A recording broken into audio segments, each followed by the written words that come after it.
feel literally. Well, here we are. We're at Cerritos High School with Dr. Gary Smuts, Superintendent of Schools for ABC Unified School District, and one of the original faculty members of Cerritos High School. Welcome, Dr. Smuts. 1 year late. 1 year late? Yes. Well, welcome, Dr. Smuts, and today we're going to take a quick little walk down memory lane of Cerritos High School, and we're here right here in the front. Same campus. Tell us about what it was like when Cerritos High School was first being built. Actually, I drove by several times. I used to work for the LA County Flood Control, and I was working this area, cleaning catch basins and sewers, and I saw the dirt being graded and brought in to level out the Salt Co House farm. Yep. And saw the school being constructed. I was working at a Catholic school at the time, looking for other employment, and I thought, wouldn't it be great to try to go to Cerritos High School? When they finished the school, I had committed to the job the next year, but then in 1974, over that summer, again working for the flood control, brought a pair of clean pants and shirt, interviewed for the job, and got the job in 1974. Now, you interviewed for the job at the school district office. I interviewed here. At Cerritos High. Mr. Ledbetter's office. Charles Ledbetter interviewed you. Yes. And he was the first principal at Cerritos High, correct? Yes. He started the school and was a wonderful principal, a great businessman, a visionary when it came to integrating the academic life with the world of work. So talk about what Cerritos High School was like that first year you came on board here. It was in the 70s. Okay. And we looked it. I had knit shirts and long sideburns. I do remember the long sideburns. As everybody did around here. Yeah. Yeah. We were a year-round school at Cerritos High School. We had, in social studies, we had quarter courses. If you remember, Randy, we had 40-minute classes, 50-minute classes, and 60-minute classes. I do remember that. Social studies were 40 minutes long classes, and then English classes, I believe, were 50. Science and math were 60 minutes long. Okay. And it was a crazy quilt of schedules because you would go to snack at various times and lunch at various times. It was an open campus. Students didn't have to stay for lunch. Depending on what classes you had on either side, your lunch break might vary. You didn't have to have a lunch pass. You just came and go. You could come and go as you... Boy, have times changed. Yes. They have. We experienced a WASP report in the late 70s. No, I'm sorry. Yes, the late 70s that said we weren't as academic as we should have been.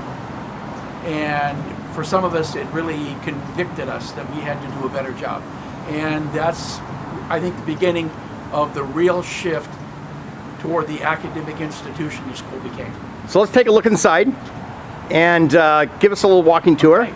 Here's the front door, 12500, something that everybody knows about here in Cerritos. I memorized it. Yeah. Come on in. All right, here we go. We got Cerritos High School, and we're inside. So here we are in the main office.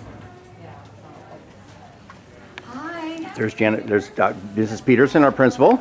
How are you? Good to see you. Welcome. We're glad you came back to your hunting ground before. My former student is here to. Yes. We're taking a stroll down memory lane on Oh, great. on the 40th Wonderful. anniversary of Cerritos High School, and also on his retirement. Yes. Yes. So we're here, and he's taking us. Show us around the administration office here first. I'm just going to let him, and I'll just kind of follow. Thank you. Follow around. Well, I'm going to go outside actually and see our wonderful baseball team. Oh, and softball I'll be team. out there in a minute. That's where I'm going. All Anyway, right. Glad to see you. All right, so this is the main office. A lot of it's the same since way back when, huh? I was here for 12 years as a teacher, Yeah. 1974 to 1986. Yeah.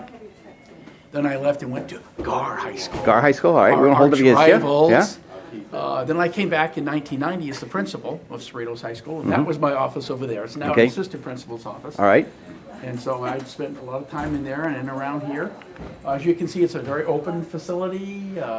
They even named the safe after me, though. I have to show you. Are you my name on the serious? safe. Actually, No. that's not true, but I always thought it was. The Gary See, safe. I thought it was fate. Wait a minute, hold on. Supposed to come back. It's the truth. See that? It's an urban legend. Yes. Gary, they should put the Smuts on there. I remember the safe. That was kind of crazy. So it's open, substantially the same. The configuration's changed somewhat, but sort of the outside space is the same. So let's take a look over here. Let's go take a look at the campus. Certainly. What was the Hey, how you doing there? Howdy, good to see you. Good to see you Hi, too. hi. Hi. Going this way then. Let's take a look at some of these old classmates The here. Don Donkey Award. The Don Donkey. Tell me about the Don Donkey Don Award. Donkey Award is the Social Studies Outstanding Student of the Year Award. Yep. Marv Simpson was the founding department chair of Social Studies. Yeah. And this was Marv's idea, that a donkey was loyal, hardworking, and that's the kind of student he wanted to give this award to. And we kept it, as you can see, kept it going for a number of years there.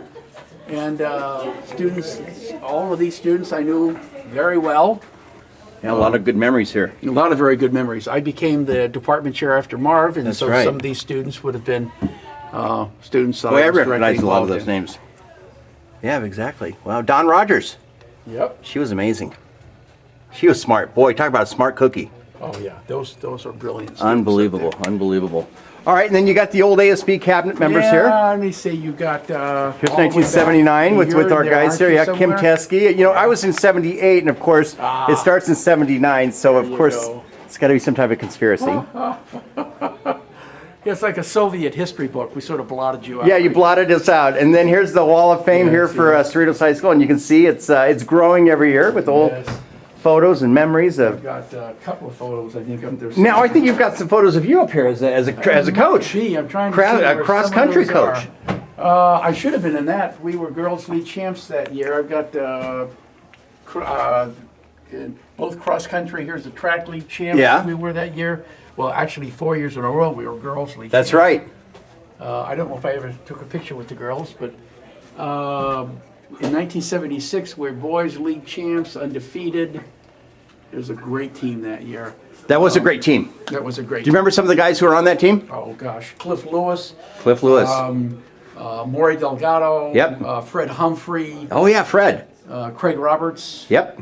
Jerry Salazar, Wilfredo Rosario.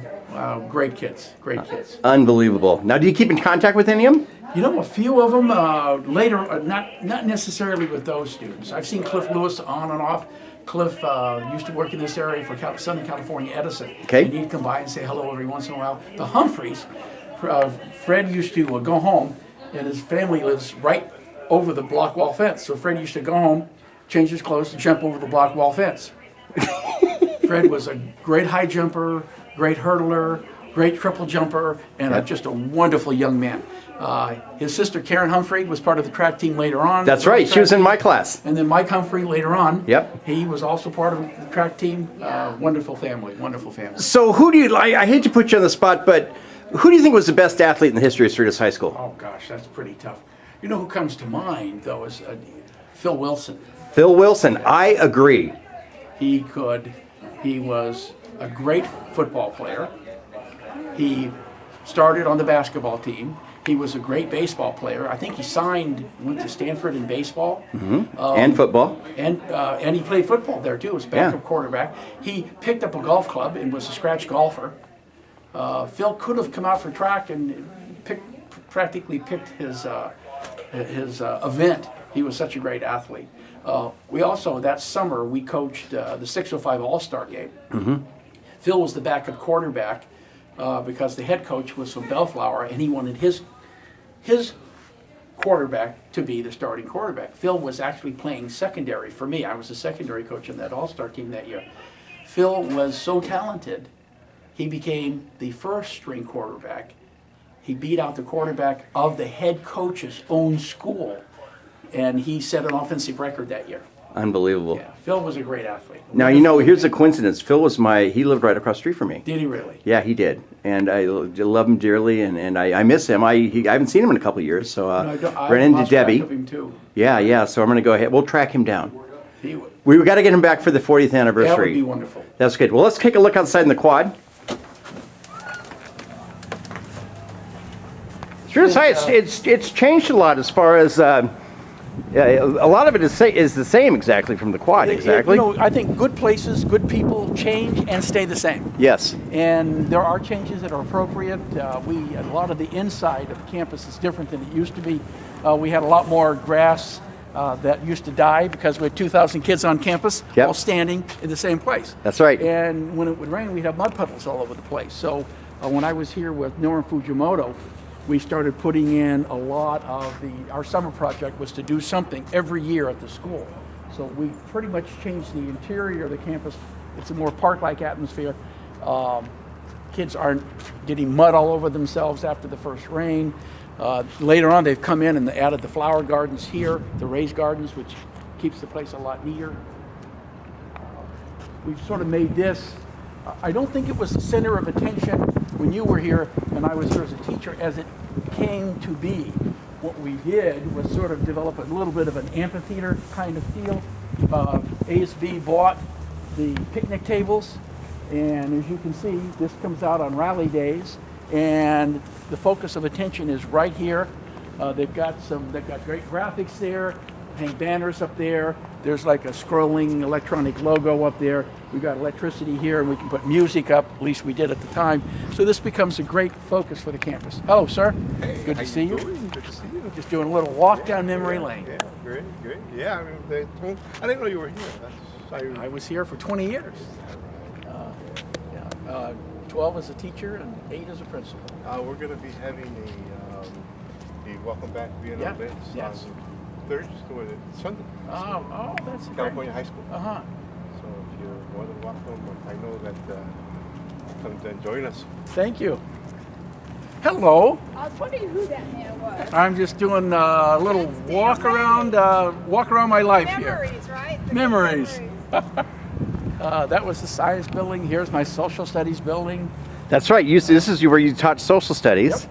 What was one of the first classes you taught here at Cerritos High? Oh gosh, one of my favorite classes, we called it freshman orientation. Okay.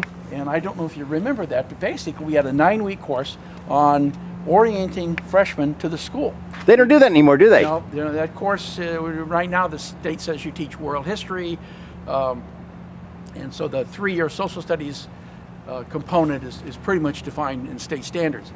However, at the time we thought getting students adjusted to Cerritos High School was very important. We taught them rules and regulations, the history of the Don Crest.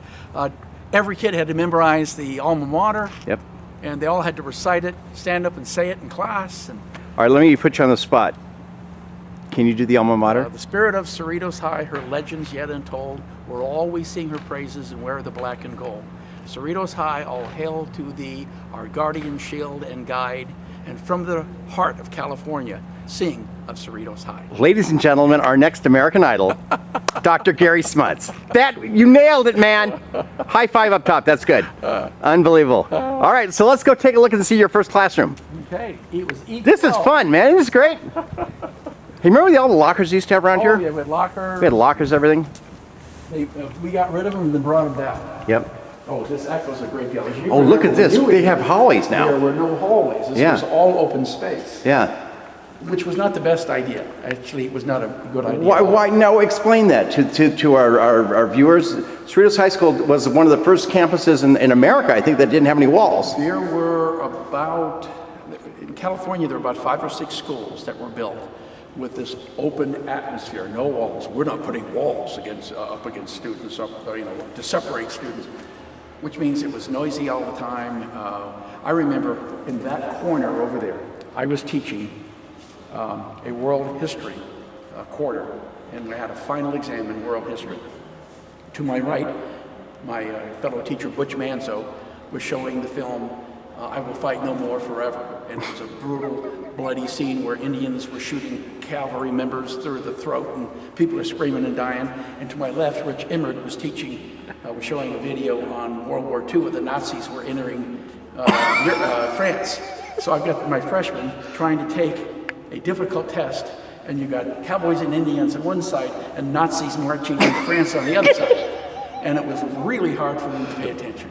And it was not a good system. It made us less academic. Eventually, when I became department chair, we decided to enclose a couple of sets of rooms. I had the one the room over there was Let's go take a look. E12. Yeah. It was the room that nobody wanted. Why is that? Because it was still open. Oh, okay. It had walls on 3 sides, but it was open here, and kids used to also escape through this door. I remember that. I'm guilty on that charge. I did that a few times. That's down there on Bloomfield right here. Everybody else wanted other rooms, and as department chair, I took what was left. This actually, though, became my favorite room. So room 312 is the Gary Smuts, where it all happened, started room. It was actually E12 at the time. They changed it to the numbers, which is fine, but that was my room. There it is. Wow, homesick? You know what? I miss it a lot. The chairs we had were all yellow, if you remember. Yeah, yellow chairs. The floor was sort of an ugly mustard Yep. rug that lasted forever, it seemed. Yeah. But I love decorating. What I did, the panels. Remember the panels up Remember there? the panels? They were removable panels. You could move them from wall to wall. And those were still removable, but we put them up permanently. What I used to do was that each class got one panel to decorate. And I had 6 rows and I had 6 panels. So throughout the year, I would have each row would have a time where they would set up their own historical panel, and it was supposed to match what we were studying at the time or about to study. And I enjoyed. Sometimes the groups would do amazing things. Sometimes they would do not so amazing things. But then they felt a little sense of ownership in that classroom, because I wanted them to feel that the classroom was, of course, theirs, but I also wanted them, when they came in, to know that I was in charge. You were the man. I love it. I love it. Now, did you ever think that you were going to go from being a American history teacher, correct?